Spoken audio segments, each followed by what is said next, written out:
Salut à toi, j'espère que tu vas bien. Bienvenue sur la chaîne de Rien. Ici, on parle investissement, business et réussite. Et j'ai l'immense chance, l'honneur aujourd'hui de recevoir Grégory Guillemin. Bonjour Grégory. Salut Romain, Ça va toi? ça va et toi? Bah écoute, je suis super content. Pourquoi? Parce que tu es une personnalité de l'éducation financière que je suis depuis un moment. Tu es spécialisé sur tout ce qui est bourse finalement. Et d'autant plus content parce que c'est mon premier épisode aujourd'hui vraiment qui va traiter du sujet bourse. On a déjà parlé de manière plus ou moins éloignée, mais voilà, là on va rentrer dans le vif du sujet, donc très content de le faire avec toi. Peut-être pour briser la glace voilà, en mode icebreaker, peux-tu te présenter aux peu de personnes qui ne te connaissent pas finalement et nous dire ce qui t'a amené vers la bourse. Avec grand plaisir. Tout d'abord Romain, merci pour ton invitation, Merci à toi. pour ton temps. Donc je m'appelle Grégory Guillemin, vous l'entendez à l'accent, je ne viens pas de Paris, je viens de Belgique. Et j'ai trois passions dans la vie. Ma première passion, ce sont mes enfants, Gaspard et Harold. Ma deuxième passion, c'est faire du sport comme du VTT, des balades dans les bois, dans la forêt, également à la montagne et plutôt moyenne montagne. Et puis après, ma dernière passion, c'est d'essayer d'aider 1 million de personnes à investir en bourse, à débuter en bourse. Et d'où me vient cette passion-là? En fait, de manière très directe, en 2013 et 2015, j'ai perdu 60% de mes économies en Oh, même temps que je faisais ma thèse de doctorat. Donc moi, j'ai fait un master en finance, obtenu en 2012, puis 2013, fin 2012, je commence une thèse de doctorat. Et puis, en plein milieu, enfin, aux deux tiers de ma thèse de doctorat, en fait, je perds beaucoup d'argent en bourse, je ne sais pas quoi faire. Donc, je décide de faire la dernière partie de ma thèse de doctorat sur l'optimisation de portefeuille, ou dit plus simplement comment investir en bourse. Et puis après, je commence en tant que multifamily office. Donc, je travaille pour des familles qui ont minimum 30 millions d'euros d'actifs financiers pendant 6 ans. Et en parallèle, je suis le plus jeune belge à avoir créé un fonds d'investissement, non pas avec de l'argent familial, mais avec des gens que je venais voir à Paris, Luxembourg, Monaco, Suisse, pour essayer d'avoir quelques dizaines de milliers d'euros, quelques centaines de milliers d'euros. Et il y a maintenant 5 ans, le temps passe vite. J'ai démissionné de mon poste alors que je gagnais plus de 150 000 euros par an, brut bien entendu. J'avais une très belle rémunération, c'était très confortable, mais moi je voulais aider les gens à investir en bourse, à être autonomes et à le faire par eux-mêmes. Et donc c'est pour ça que je me suis lancé dans l'écriture d'un livre, dans la mise en place de programmes d'accompagnement et dans la création de contenu sur les réseaux sociaux. trop bien. En tout cas, chapeau à toi, tu as un super parcours. Et en fait, tu réponds typiquement au profil du podcast qui est de rien, c'est que tu es parti de rien, comme tu dis, tu n'avais pas d'héritage. Et franchement, lancer un fonds, de se construire à ce point-là, je pense qu'aussi ton travail a séduit des personnes, parce que pour que des personnes te laissent autant d'argent et confiance en toi, je pense que tu as dû quand même rouler ta bosse avant. Après, j'ai rejoint une entreprise qui existait, qui avait déjà ses clients. Donc ça, c'est clair que ça a aidé, hein. Bon, je l'ai rejoint après quand même 5 ans avec un master plus une thèse de doctorat. Mais j'avais surtout l'envie de mieux comprendre la bourse, mieux comprendre l'immobilier, les fonds d'investissement et de me lancer en fait dans cette direction pour aider les gens. Et puis, à un moment donné, fin 2020, je me suis dit, Greg, tu as 31 ans, est-ce que tu veux toujours travailler pour des familles fortunées? Et la réponse était, j'aime bien travailler pour ces familles fortunées-là. Et en même temps, j'ai aussi envie de partager mes connaissances et mes compétences. Ouais, cette dualité de j'aime bien ce que c'est intéressant et à la fois j'ai envie de faire connaître au plus grand nombre, ce qui est assez cool. Et je rebondis, donc tu disais que tu gagnais bien ta vie, mais alors je lisais ton portefeuille dans ton livre en venant en train. En fait, finalement, t'as pas mis beaucoup mensuellement par rapport, si on met en relation, je crois que tu mettais à peu près équivalent de 1 500 € par mois. Oui, c'est exactement ça. Je pense que depuis que j'investis tous les mois maintenant, ou que commencé à investir de manière plus intelligente en 2015, je mettais quelque chose comme en moyenne 1 500 € par mois, qui en absolu est déjà beaucoup.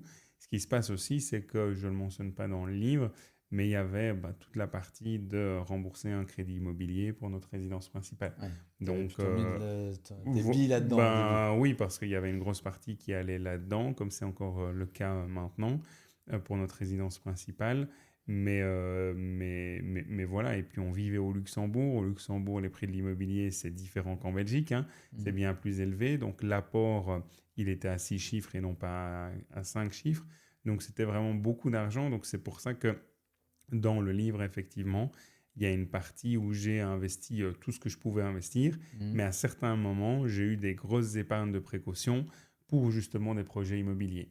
Après, le livre, là, il est sorti bientôt il y a 4 ans et mon portefeuille a fortement évolué depuis lors. À ce moment-là, j'avais encore des fonds d'investissement actifs, on pourra en parler.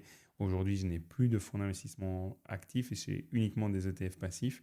Et je continue d'investir. Ça fait maintenant 110 mois, si je ne me trompe pas, que j'investis tous les mois sans m'arrêter une partie de mon salaire. Peu importe que j'ai beaucoup d'argent, moyennement de l'argent ou pas beaucoup d'argent, investir tous les mois, c'est vraiment la clé pour faire fructifier ses économies. Ah, trop bien, t'as réussi à garder cette discipline et à te C'est le dire, plus dur. c'est de l'argent qui n'existe pas, quoi qu'il arrive, ça y va, et puis le reste, on verra après, quoi. Ben, Tu te en payes fait, d'abord. oui, en fait, ce qu'il y a, c'est que je vois cet argent-là, mais aujourd'hui, je me dis, bon, si un jour je veux faire un beau voyage et que ça coûte 10, 15, 20 000 euros, Mhm. eh ben, je vends une partie de mes investissements en bourse et je le finance comme ça. Et finalement, c'est à ça que sert l'argent. L'argent, c'est pas pour avoir le plus de zéros ou le plus de chiffres sur son compte. C'est simplement se dire, OK, l'argent peut être un accélérateur de projet qui a du sens Bien pour sûr. chacun. Et donc, moi, quelque chose qui a du sens pour moi, c'est à un moment donné de dire, bah, si j'ai envie de prendre 1 mois, 2 mois, 3 mois de vacances, partir avec mes enfants et mon épouse, et que mon épouse ne travaille pas à ce moment-là, on peut se le permettre sans aucun problème. Mhm. Mais sans aucun problème aujourd'hui. Mais bon, ça fait, comme je te dis, ça fait 110 mois que j'investis tous les mois sans me poser de questions et tous les Bien jours. sûr. Enfin, voilà. Et c'est la discipline et c'est le plus dur, mais c'est la même chose pour garder un corps sain, Bien sûr. pour faire du sport, pour des habitudes de vie. Essayer d'avoir des habitudes et dès qu'on a les habitudes, ben, finalement, le reste suit. Et voilà. Ouais, je pense que tu as raison, c'est hyper important de se rappeler qu'on vit pas pour l'argent, on vit avec l'argent comme outil. Et c'est vrai que parfois tu es pris dans le quotidien à vouloir gagner plus, mais quand tu te poses, tu te dis mais gagner plus pour faire quoi? Mais l'argent, c'est quoi Voilà. finalement? L'argent, c'est d'abord un moyen d'échange. Donc, c'est ce que moi j'ai expliqué à mes enfants et notamment au travers du cahier d'activité que j'ai créé. On D'ailleurs, peut le montrer, tiens, voilà, bah, un on cahier va en d'activité profiter, qui est très chouette. J'adore les que j'ai mascottes. fait que j'ai co-écrit avec une personne qui s'appelle Sophie. On avait une dessinatrice illustratrice qui s'appelle Maude. On a fait ça en auto-édition, 100% autofinancé. Donc moi, j'ai Trop presque chouette. investi presque 20 000 euros dans ce projet-là. Je vous montre un petit peu les pages pour. Attention, vous lisez pas, on révèle pas le contenu, c'est juste pour donner un peu l'eau à la bouche, on va dire. Voilà, et j'ai vraiment beaucoup apprécié faire cela. Bah, en un an, bah, il est disponible en 4 langues, Ah, français, anglais, chouette. néerlandais, espagnol. Et il a été vendu à plus de 9000 exemplaires, donc c'est assez incroyable, alors qu'on a fait tout en auto-édition, quoi. Donc on va dans une librairie, on ne trouve pas ce cahier d'activité-là. Donc voilà, moi je suis vraiment très très fier de ce projet-là. Et c'est ce que j'explique aux enfants. L'argent, c'est un moyen d'échange. Et si à un moment donné, votre cœur, votre tête vous dit, moi j'ai envie de faire ça, j'ai envie de faire tel projet, ça a du sens pour moi de faire telle chose et que ça demande de l'argent, Hmm, eh ben, finalement, on va travailler, on va trouver des moyens de gagner de l'argent pour faire des projets qui ont du sens pour nous. Alors aujourd'hui, mes enfants sont encore jeunes pour dire ce qu'ils veulent, eux, maintenant, c'est avoir de l'argent pour des jouets, pour des bonbons ou des choses comme ça. Mais on leur dit, on prend le temps de leur dire, ben, demain, finalement, si tu dépenses pas ça et que tu l'investis dans un jardin magique et que cet argent-là grandit petit à petit, peut-être que tu pourras faire 2 ou 3 fois plus de choses avec cet argent-là qui aura grandi dans quelques années. hmm. Et le but voilà, de la vie, c'est de passer des chouettes moments entourés des gens qu'on aime, des chouettes moments, des chouettes émotions, des expériences. Et si l'argent peut permettre de réaliser certaines choses, finalement, c'est la cerise sur le gâteau. Ouais, je trouve que c'est intéressant en angle d'attaque. Alors, ça sert à rien de presser non plus les enfants trop tôt Ah non, avec certainement l'argent et pas. que ça soit. Mais justement, de remettre un peu l'église au centre du village, dire voilà, l'argent, encore une fois, c'est un outil, à quoi ça peut te servir et après, t'en fais ce que tu veux. Mais au moins de leur montrer le champ des possibles, quoi. Mais combien d'enfants pensent que le frigo se remplit tout seul? Tu vois, c'est C'est ça. juste ça. Et c'est de dire, voilà, papa, maman gagnent autant. À ton avis, la maison, ça coûte combien de la rembourser? Et puis ils vont dire, je sais pas, 100, 200, 300 euros. Et tu vois, simplement parce que au départ, ils ne savent pas et c'est entièrement normal. mais de se dire, quand tu expliques en tant que parent, en fait, tu gagnes plus ou moins autant. Regarde, on dépend. Et les enfants, à 6, 7, 8 ans, ils savent calculer, ils ont des ordres de grandeur. Quand tu expliques que tu gagnes 3 000 € et qu'il y a 1 500 € de loyer, et puis qu'il y a des achats et tout ça, et qu'à la fin du mois, il reste 200, alors pour justement des projets, des loisirs et tout ça, et une idée, c'est de dire, à la fin, il reste 200, mais on met ça de côté pour des vacances dans 6 mois, dans 12 mois, dans 18 mois. Quand tu expliques aux enfants ça, et jamais, jamais, au grand jamais, ils t'en voudront de ne pas avoir payé la peluche et tout ça. Bien sûr. Si tu dis juste, j'ai pas d'argent, ils comprennent pas. Mais Parce c'est qu'ils clair. disent, en fait, c'est pas vrai. Tu as de l'argent pour payer la nourriture, tu as de l'argent pour payer. Ils voient que tu payes des choses. Mais si tu dis, avec ton enfant, les dépenses de la famille, la priorité, c'est quoi? Se loger, se nourrir, se vêtir. Et qu'après, on met de côté pour d'éventuelles vacances. Moi, j'ai dit une fois à Gaspard, il me demandait des jouets. Et j'ai dit, écoute, soit je te paye des jouets maintenant, soit on part pas en vacances finalement parce que j'aurai pas assez d'argent pour partir en vacances.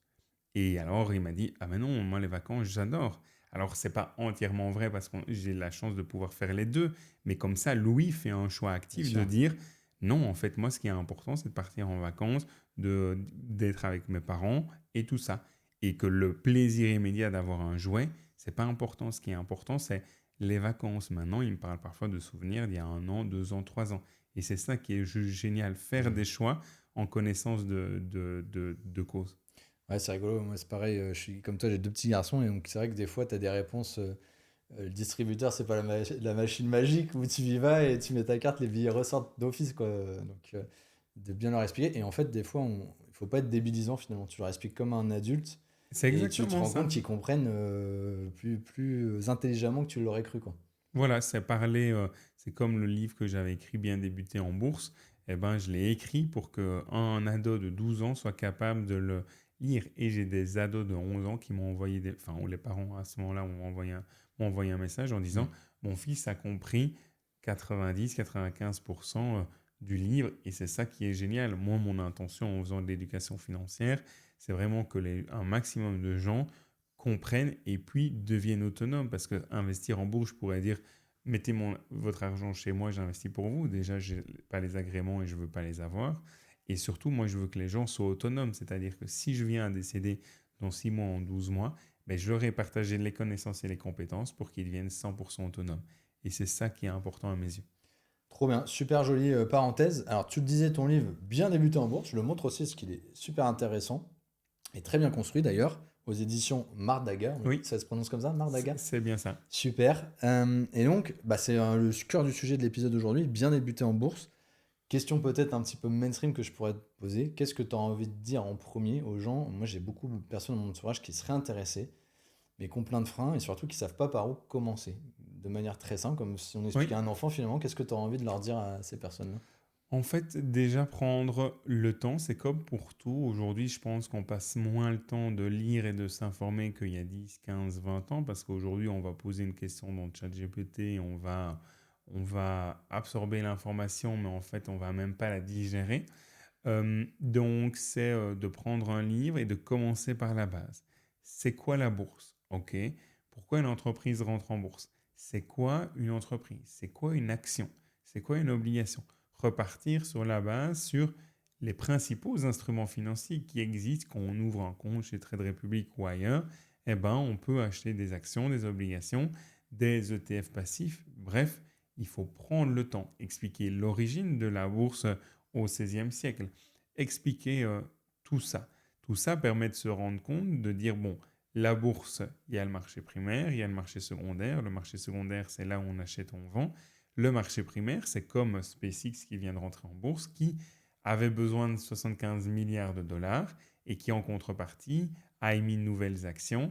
Et donc, le marché primaire, c'est l'endroit où une entreprise va se financer.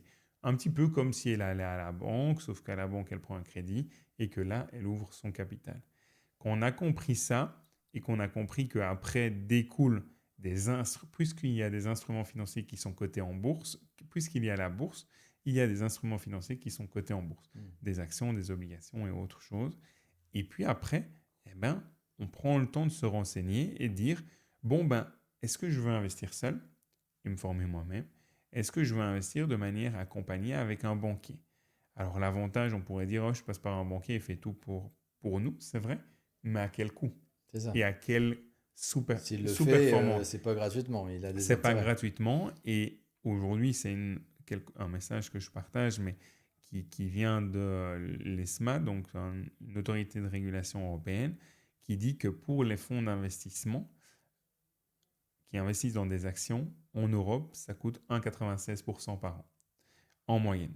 Ce qui est Ça, énorme c'est quand ce qui même. est Ça fait un petit énorme, sachant pourcentage, que mais ça va vite. aujourd'hui, 100% de mes investissements en bourse sont dans des ETF passifs, donc des fonds d'investissement qui visent à répliquer la performance d'un indice boursier comme le CAC 40, le BEL 20 en Belgique ou encore le S&P 500, les 500 plus grosses sociétés cotées en bourse aux États-Unis.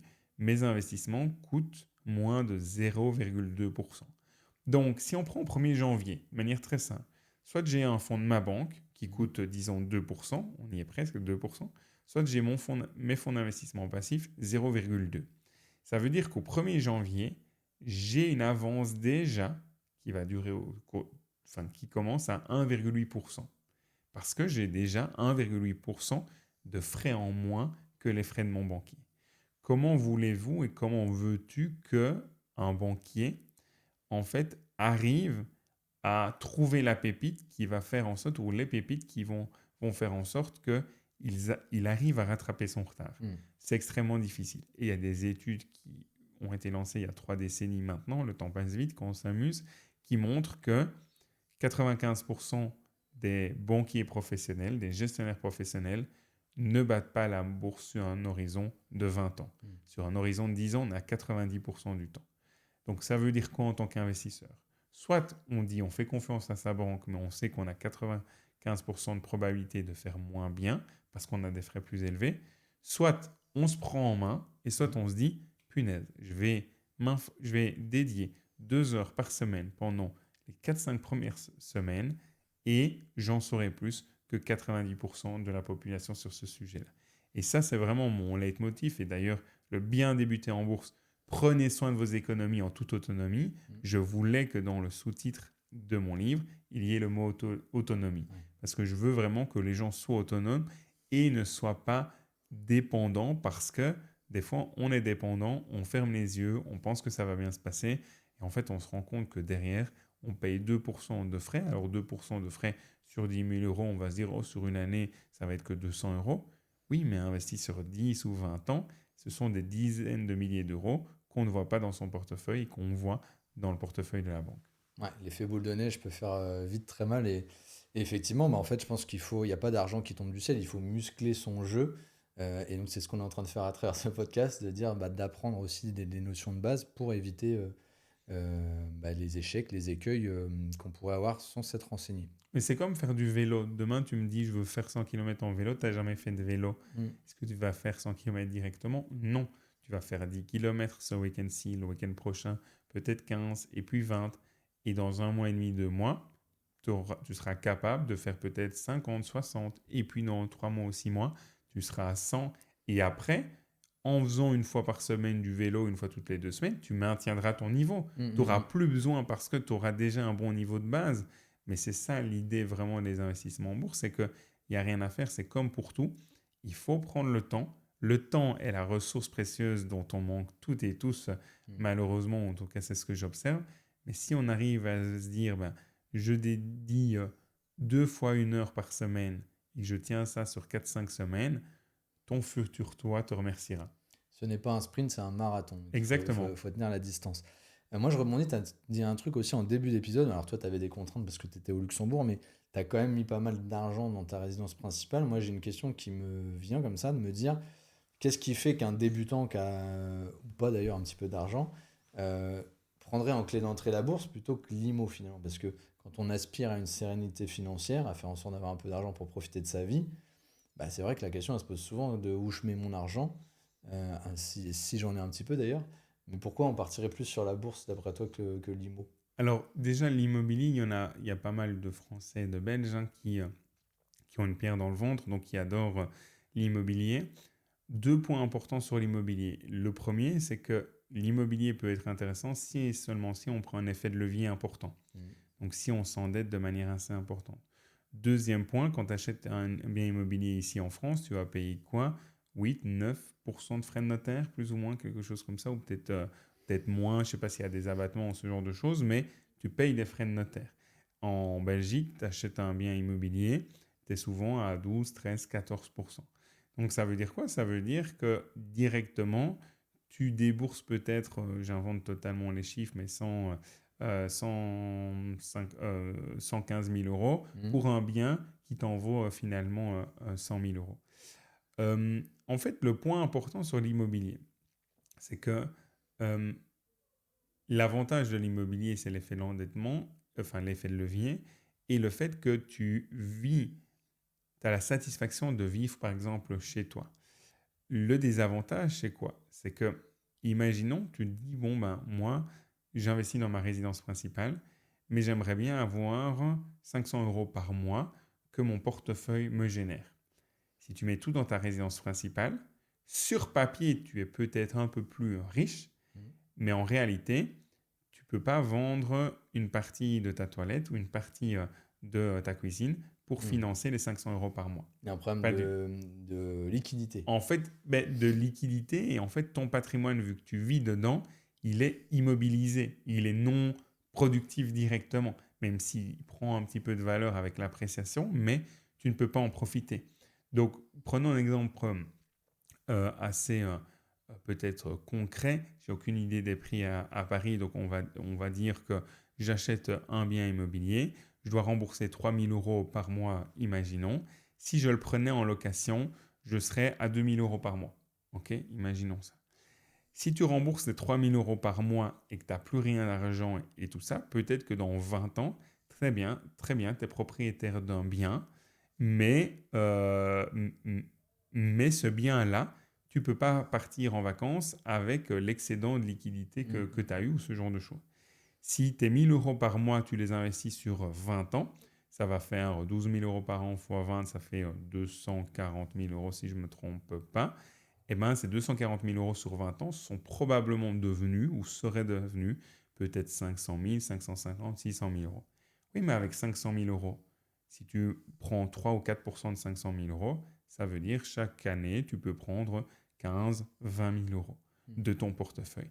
Donc, en fait, tu peux faire beaucoup de simulations et ça va sortir très prochainement dans ma newsletter, les tutos de Greg, où je vais montrer que, en fait, in fine, peut-être qu'avec l'effet d'endettement et la croissance sous-jacente du prix de l'immobilier, tu serais plus riche dans 15 ou 20 ans avec l'immobilier, mais tu as un portefeuille dont tu ne peux pas profiter une partie Mhm. pour te dire, ben, je me paye des vacances, ou alors je dis, ben, en fait, je passe à mi-temps. Mhm. Parce que demain, si tu as un portefeuille de 500 000 euros, tu peux peut-être passer à mi-temps parce qu'une partie de ta rémunération proviendra de ton portefeuille. Si tu as acheté un beau bien à Paris, ce genre de choses, et à un moment donné, tu veux passer à mi-temps, ben non, c'est plus possible parce que tu as peut-être encore ton crédit à payer. Mhm. Et donc c'est ça que je dis, c'est que quand tu fais de l'immobilier en résidence principale, tu as le plaisir d'avoir la jouissance du bien, mais par contre, c'est un actif qui est immobilisé et qui est non productif directement. Et donc, c'est pas une forme de liberté financière d'une certaine manière. Mhm. La vraie liberté, entre guillemets, financière, serait de se dire, ben, et d'ailleurs, il y en a pas mal qui prônent ça, et je suis vraiment fondamentalement ouvert à cette idée-là, de dire, ben, en fait, je loue, je ne deviens pas propriétaire, et avec l'excédent tous les mois, j'investis un max en bourse, et rendez-vous dans 15-20 ans. Et je vais faire la simulation, par exemple, enfin, j'ai déjà fait une partie de la simulation, et on peut voir des résultats assez surprenants. Alors parfois l'immobilier sera mieux parce que ça prend 5, 6, 7% par an, dépendant Oui. des zones. Mais encore une fois, euh, c'est mieux in fine si tu vends tout, mais comment avoir parfois un complément de revenu qui te permette de dire à 30 ans, à 40 ans, tu passes de 100% à 80% ou à 75% et Mhm. tu n'es pas obligé de te tuer à la tâche jusqu'à tes 65 ou 67 ans. Ouais. Je pense qu'il y a aussi une projection qui est importante à faire, c'est entre, comme tu dis, sur le marché où tu es, de voir si entre la location ou l'acquisition, il y a vraiment un delta, ce qui je pense est le cas sur Paris. Mais moi, je vois sur Rouen, je pense que les locations sont plus chères aujourd'hui que le bien que tu achètes avec le taux d'intérêt. Donc là, Ah oui, effectivement, c'est pas hyper rentable, mais j'entends totalement ce que tu dis. je pense que dans beaucoup de villes, enfin mon intuition comme ça, sans être expert du domaine, Mhm. loin de là, mais je pense que dans beaucoup de villes, c'est Plus cher à l'acquisition que à la quand même location. beaucoup plus Mhm. cher. Si tu as 100 ou 200 euros de différence, tu te poses certainement peut-être pas la question, mais à partir du moment, allez, je prends le cas de certaines villes en Belgique, tu es à plus de 1000 ou 1500 euros de différence. Ah oui. Oui, oui, enfin, moi je le vois dans la région Après, est-ce où que c'est pas le taux d'intérêt qui vient jouer aussi, du coup, qui vient alourdir la facture non, le taux d'intérêt enfin, a un impact, mais sur la mensualité, parfois ça change de 100 ou 200 euros, mais je vois dans la région où j'habite, tu peux être à des mensualités, des remboursements de 4000 euros par mois, et la maison que tu vas louer, là, à 2005, 2008. Donc, tu es Oui, à t'as un 1002, vrai 1005, delta. Ouais. tu as un vrai delta, et si tu investis ce delta-là à long terme, dans un portefeuille, ben, ça peut t'apporter. Mais d'un autre côté, t'es pas chez toi et peut-être dans un an, dans 3 ans, tu es sujet au déménagement. Mhm. Et donc, il y a des avantages et des inconvénients aux deux. C'est Ça ça. dépend vraiment du projet de vie de chacun. Mais un vrai bon point quand même pour la bourse, du côté de la bourse. Ça marche. Souvent, un truc aussi qui ressort beaucoup sur mes proches, c'est bah forcément avec ce qui se passe à la télé ou toute la peur autour de la bourse, c'est oui, mais la bourse, c'est pas un placement sans risque, c'est très risqué. Et si demain, comme il y a eu au Covid, il y a un crash, pareil, ça, est-ce que t'as une réponse par rapport à ça? Je suppose que oui, si tu places depuis longtemps ton argent. Bah, moi, j'ai déjà vu mon portefeuille, effectivement. Je prends le cas de 2020.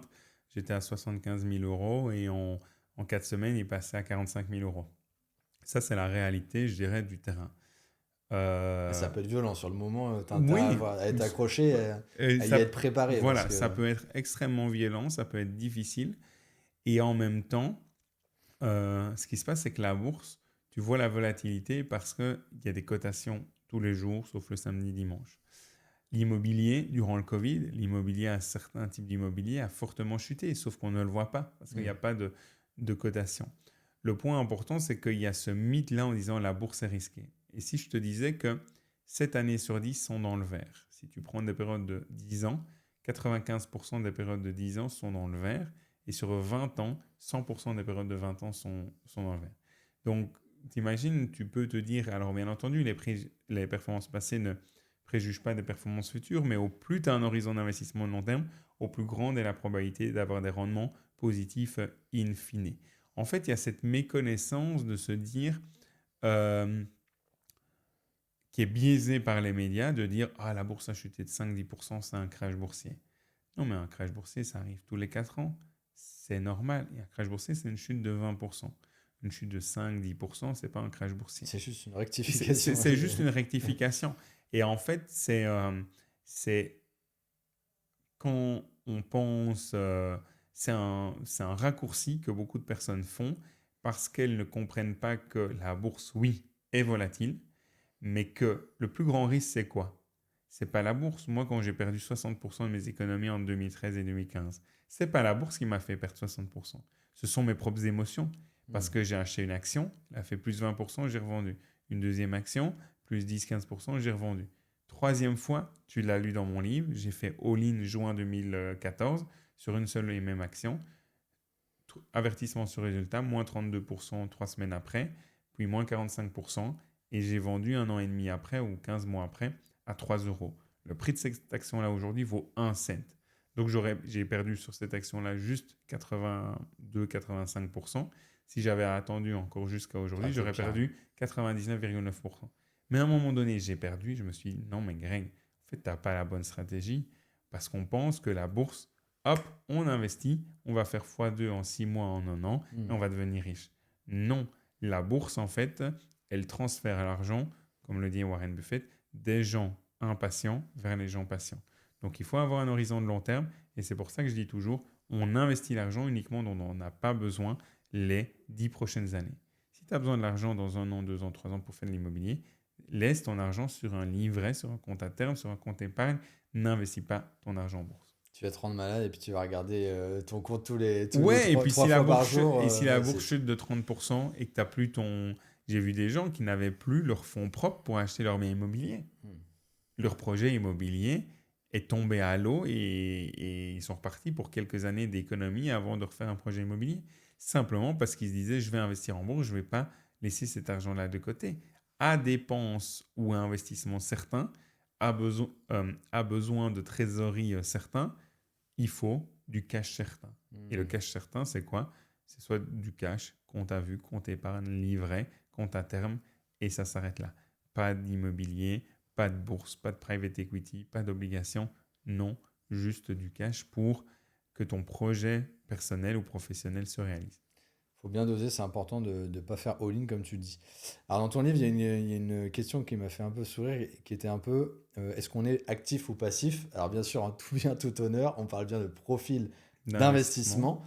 Comment on arrive finalement à savoir dans quelle catégorie on penche? En fait, déjà de comprendre que la gestion passive, elle a pour objectif que ton portefeuille suive la composition de certains indices boursiers. Mhm. Donc, un indice boursier, pour les personnes qui ne savent pas ce que c'est un panier constitué, je prends le CAC 40, constitué des 40 plus grosses sociétés cotées en bourse sur la bourse de Paris. Et ce panier-là, il va refléter la performance boursière du marché français, Mhm. comme le S&P 500 aux États-Unis, les 500 plus grosses sociétés américaines cotées en bourse aux États-Unis. Ça, c'est, je dirais, un indice boursier. Le point important, c'est que soit on part du principe que c'est extrêmement difficile de battre la bourse et on suit les indices qui sont des paniers d'actions diversifiés, ou soit on se dit, oui, moi je suis un investisseur actif, je vais essayer de trouver la pépite. Mhm. Mais il existe 50 000 sociétés cotées en bourse dans le monde.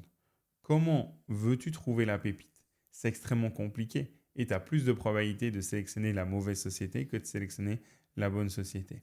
Donc, faisons vraiment attention à nos envies de trouver la pépite. La pépite n'existe pas en bourse. Oui, il y a peut-être des gens qui l'ont trouvé, mais c'est une personne sur 10 000, sur 50 000, sur 100 000. Mais que pour la majeure partie des gens, il faut investir dans des fonds d'investissement passifs parce que devenir investisseur actif, c'est prendre le temps d'étudier la société, d'étudier le secteur.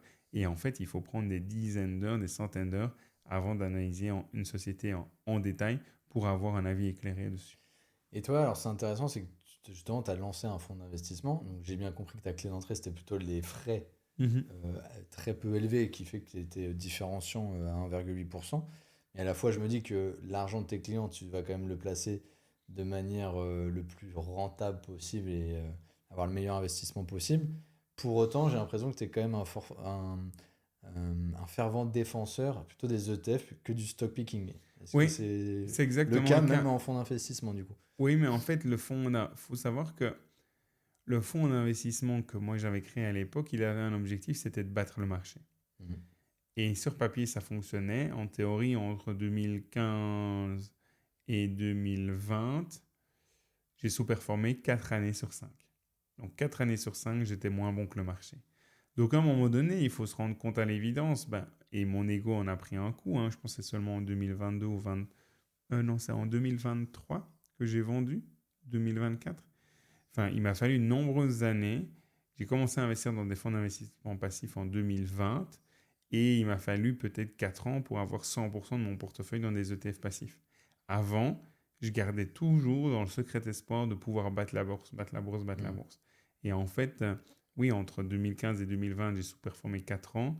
2021, j'ai fait moins bien. 2022, j'ai fait moins bien. 2023, j'ai fait moins bien. Et 2024, j'ai vendu. T'as même Donc, pas une lueur d'espoir une année, mais tu non, aurais quand en même pu fait, relancer pour 10 ans, quoi. et ça, c'était extrêmement frustrant pour Ouais. mon ego parce que j'avais passé beaucoup de temps dans ma thèse de doctorat à développer un algorithme, une stratégie. Ça marchait en théorie, ça marchait pas en pratique. Et là, je me suis dit, mais en fait, euh, j'arrête le fonds d'investissement, je rembourse les investisseurs qui sont encore investis dedans. Et puis, en fait, c'est stop. Et si j'avais eu un chiffre déjà sur l'éducation financière et ne faire que de l'éducation financière. Et je me suis dit, ben, à quoi ça sert de mettre en avant la gestion passive et tout ça, et d'avoir toujours en parallèle ton fonds d'investissement actif?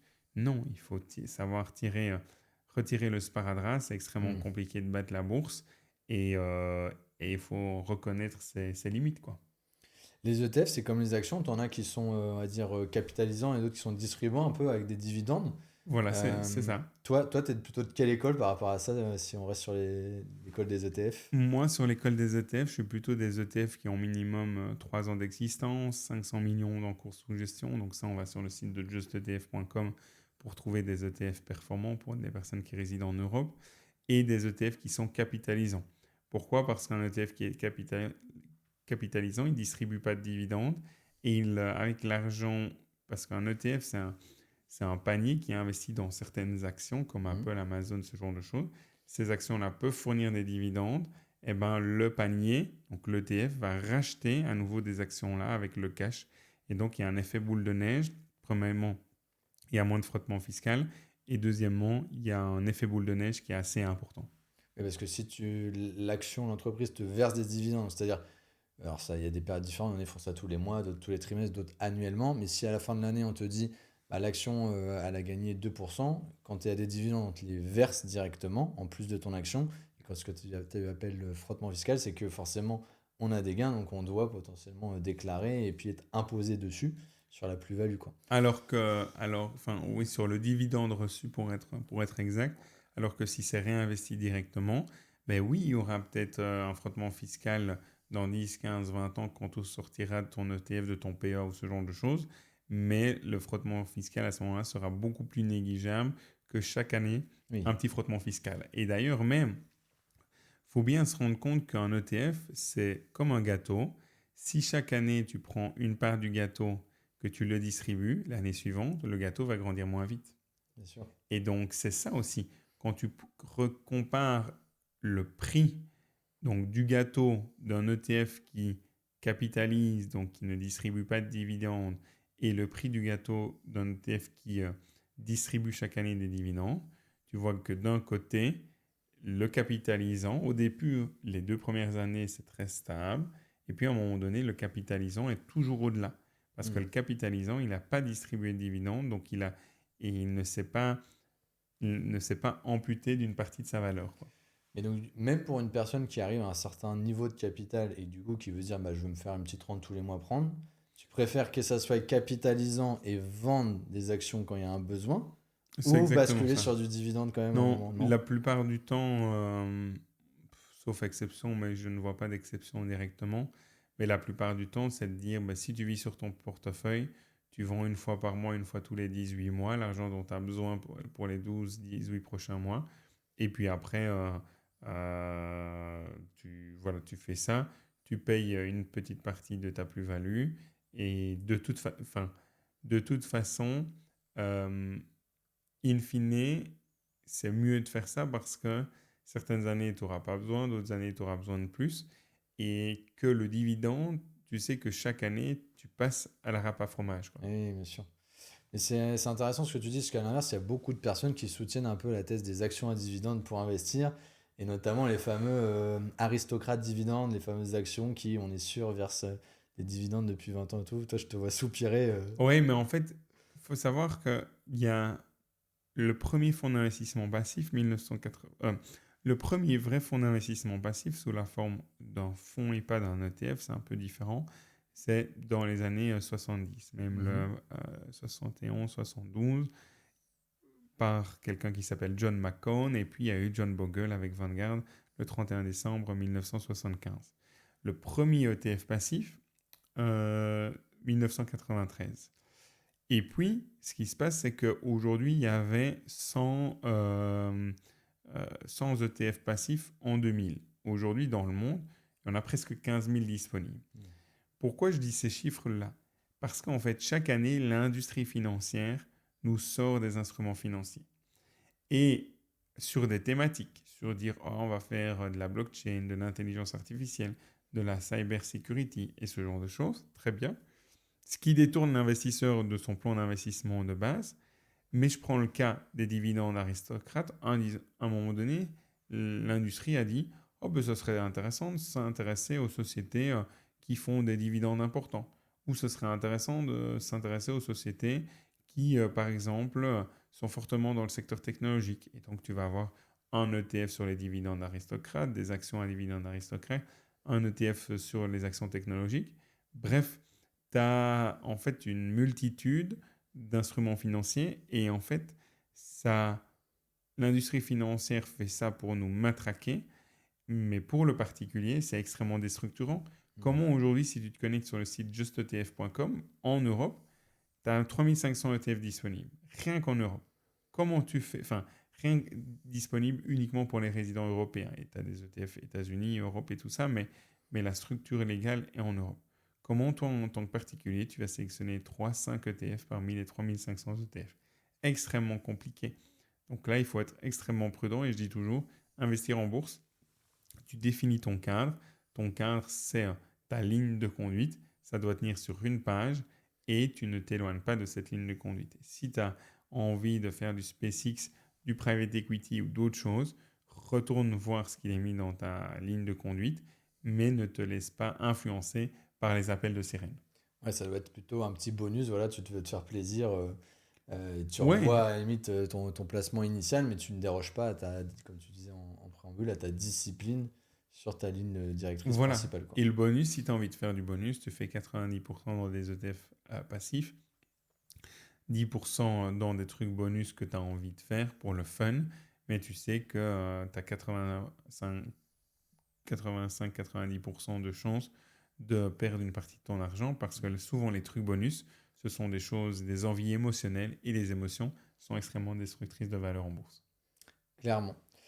Est-ce que la bourse c'est ouvert à tout le monde? C'est-à-dire que demain, si je veux mettre 10 balles, j'ai que 10 balles à mettre toutes les semaines. Est-ce que déjà c'est ouvert à moi, je peux le faire? Est-ce que d'après toi, ça a une utilité réelle? Ça a une utilité plus que réelle, hein, mais c'est vrai que moi je suis sponsorisé par Trade Republic qui m'accompagne depuis de nombreuses années maintenant en toute transparence. Et aujourd'hui, le fait que chez eux tu peux mettre 5 ou 10 euros par mois ou par semaine, ça a une utilité plus que réelle. Prends le cas de, tu fais, je sais pas, 10 euros par semaine sur 20 ans.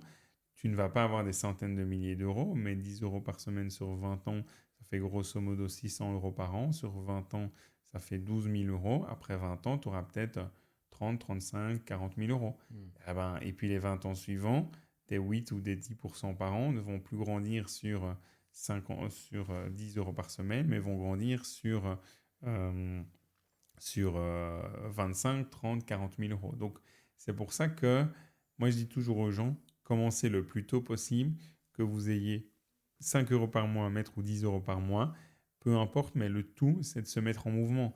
Si tu as compris la volatilité et que tu es à l'aise et que tu as mis 10 euros par mois et que demain tu gagnes plus d'argent, tu en mets 200 ou 300, Hmm. tu seras prêt en fait, tu vois. C'est comme, je sais pas, c'est comme jouer, comment dire, jouer au tennis faire un coup droit, peu importe, je ne sais pas, la balle, si c'est une énorme balle ou une plus petite balle, ben, si tu as appris à faire des coups droits avec une petite balle, eh ben, tu seras capable de faire ça avec une plus grande balle, peu importe un petit peu la taille de la balle, vu que tu as appris à faire des coups droits de manière régulière. Eh ben, Hmm. c'est la même chose en bourse.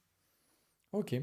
Ah, c'est vrai que Trade Republic, je trouve, ils ont apporté des choses sur le marché. Alors, on aime, on n'aime pas. Je sais que parfois, ils sont critiqués pour leur SAV. Ah oui, oui, oui. Notamment, ils sont pas épargnés, les pauvres. Et Mais après, ils ont beaucoup de travail. en même Enfin, temps, ça les force à construire, c'est bien. voilà, et Mais ça la force à construire. Et ils ont beaucoup. Pendant 18 mois, ça a été compliqué.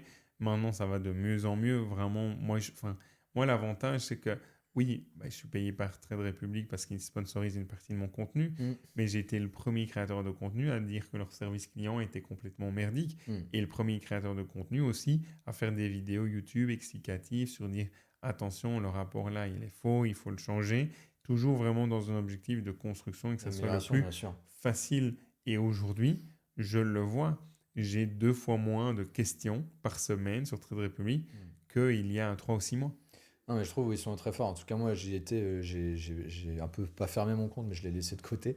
Mais toujours est-il que moi, je trouve qu'il était bien par rapport au marché français, c'est qu'en fait, la bourse, c'est pas super accessible sur les supports, que ce soit l'ordinateur et tout. Quand tu passes par ta banque tradi, Oui. c'est pas tout le temps hyper fluide, ça n'existe pas forcément sur le mobile. Là, pour le coup, c'était très mobile friendly.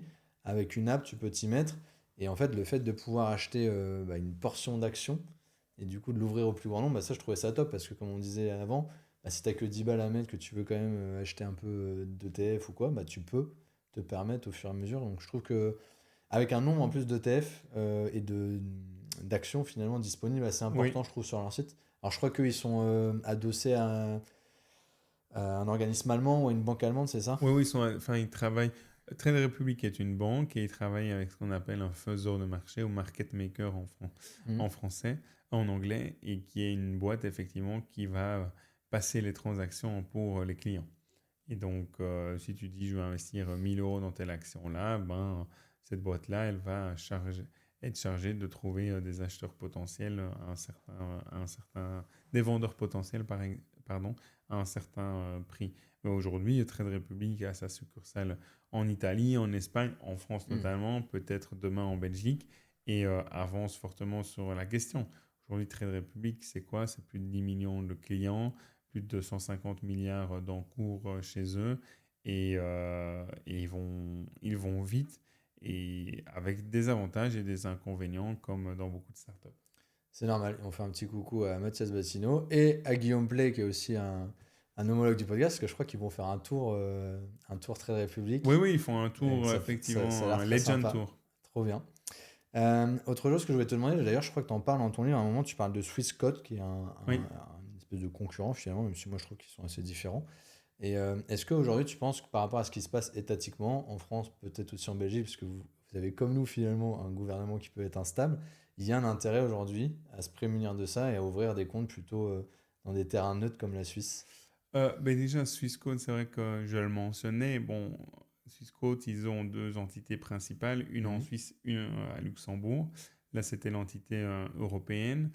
Je pense que c'est important de comprendre que qu'est-ce qui est à risque? Ton cash, quand tu as 100 000 ou 200 000 euros, ou même 20 000 euros, ou 10 000, peu importe, il se trouve sur le bilan de l'institution financière, sur Trade Republic, sur Fortuneo, Boursorama, BNP, Société Générale et tout ça. Donc, si là, légalement parlant, c'est une créance que tu as et la banque a une dette vis-à-vis de toi. Quand Mhm. tu as besoin d'une partie de ton livret, elle est chargée de te le rendre accessible. Mais si elle vient faire faillite, cet argent-là se trouve sur le bilan de l'institution financière. Donc cet argent-là va servir d'actif pour rembourser qui? Pour rembourser les créanciers prioritaires. Et c'est qui les créanciers prioritaires? C'est pas toi, c'est pas moi. Ça va être l'État, ça va être les impôts, ça va être enfin voilà, l'État, les impôts, cotisations sociales et autres. Ça, c'est le point. Aujourd'hui, tu as tout ton portefeuille dans des ETF passifs, peu importe la plateforme avec qui tu bosses. En fait, si elle vient à faire faillite, normalement, si c'est une plateforme régulée en Europe, elle a ce qu'on appelle une banque dépositaire. Une banque dépositaire, c'est quoi? C'est une institution financière qui a pour objectif de dire, écoute, Romain, je te donne ce titre financier-là. Ton objectif de ce titre financier-là, c'est quoi? C'est de le tenir pendant un an. Je te rémunère pendant un Si an. tu me la donnes, je la Voilà, garde c'est celle-là. ça. Et en fait, c'est l'objectif. Hmm. Par contre, avec cet instrument financier-là, tu ne peux pas le découper, tu ne peux pas le prêter, tu ne peux rien faire. Tu es une banque dépositaire, tu accueilles le dépôt et tu le tiens pour compte de client. Et donc, ça veut dire quoi? Ça veut dire qu'aujourd'hui, j'ai un portefeuille à 6 chiffres sur Trade Republic.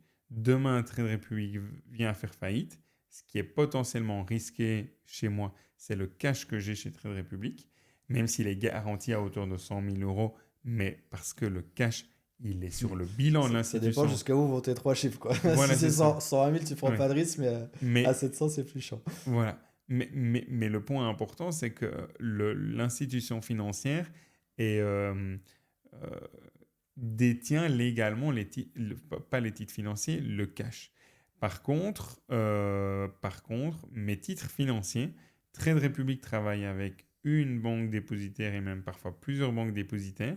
Donc si Trade Republic vient faire faillite, mes titres financiers ne se trouvent pas sur le bilan de Trade Republic. Donc comptablement parlant et légalement parlant, personne ne peut me prendre, quelqu'un peut me prendre du cash sur mon compte cash, sur mon livret et tout ça, parce que légalement parlant, ça ne m'appartient pas.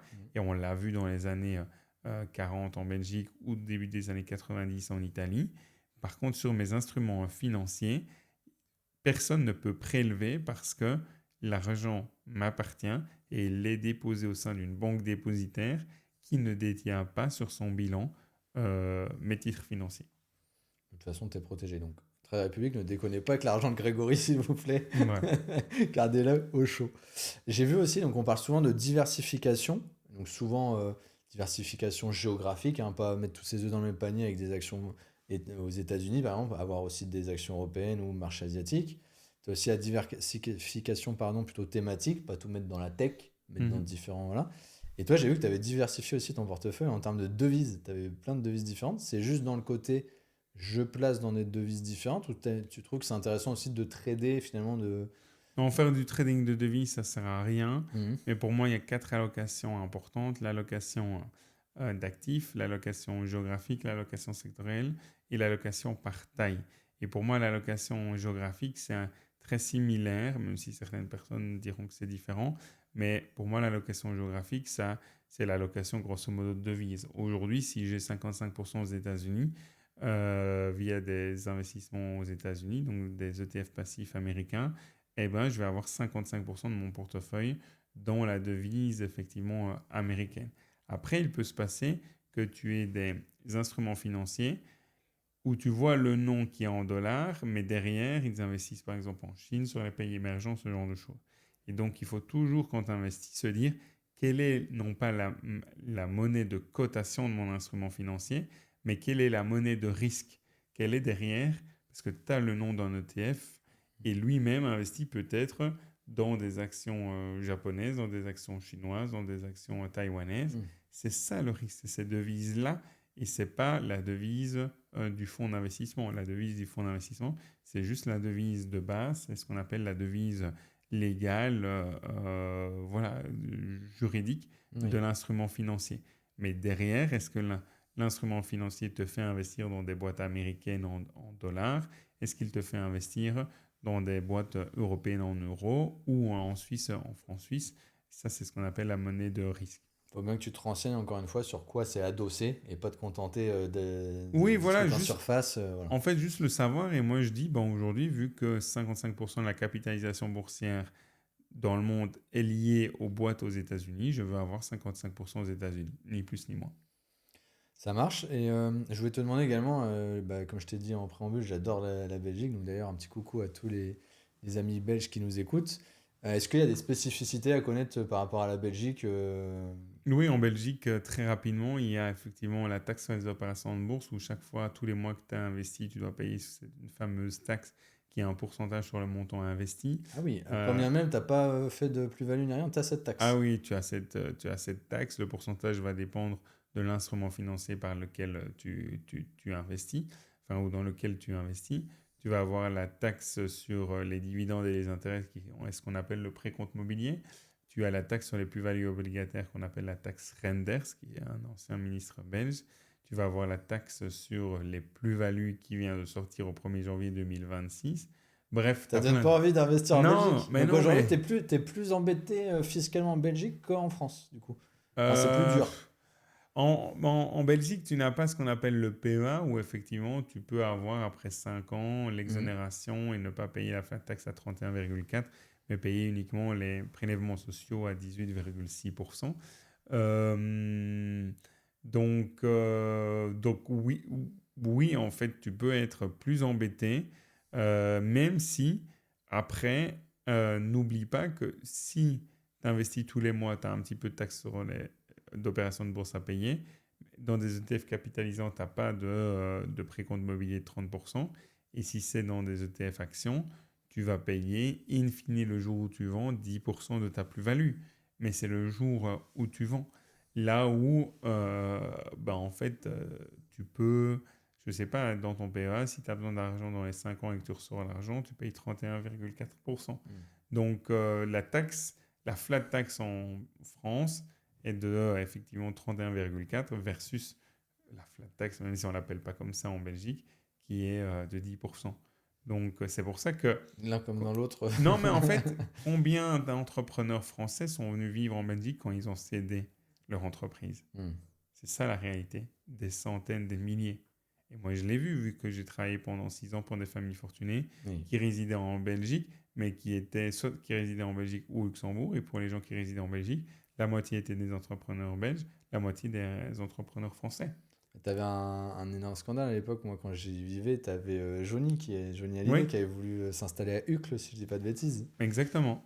Et je crois qu'il l'avait pas fait finalement. Alors, je sais pas pourquoi, c'est la pression de Peut-être, l'administration belge ou des Belges, mais à c'est l'époque, vrai que c'est une voilà, tu histoire de n'avais fou, pas ça. de taxes sur les plus-values. Donc, tu vendais ta boîte, et ben, tu avais généré une plus-value d'1 million, 5 millions, 500 000, 100 000, 30 millions.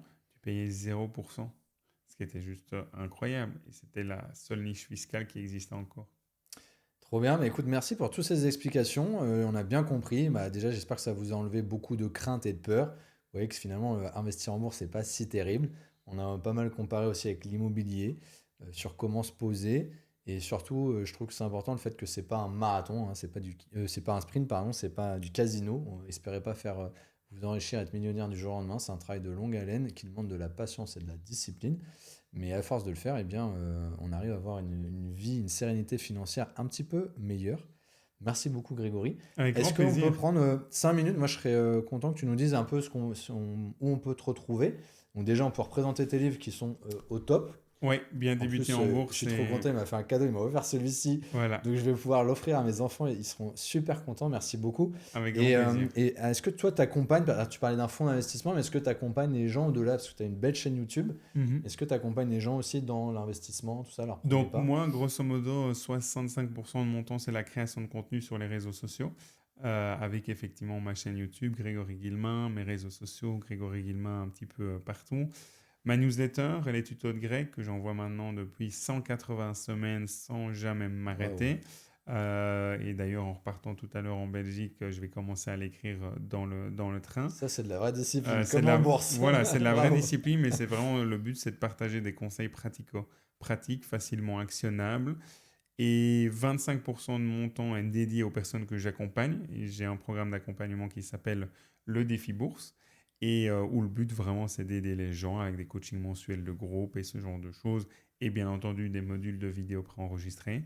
Et 10% de mon temps, c'est orienté activité autour des enfants, des adolescents pour les aider à mieux comprendre ce que c'est l'argent et d'avoir essayé en famille d'avoir une gestion budgétaire plus saine et plus sereine.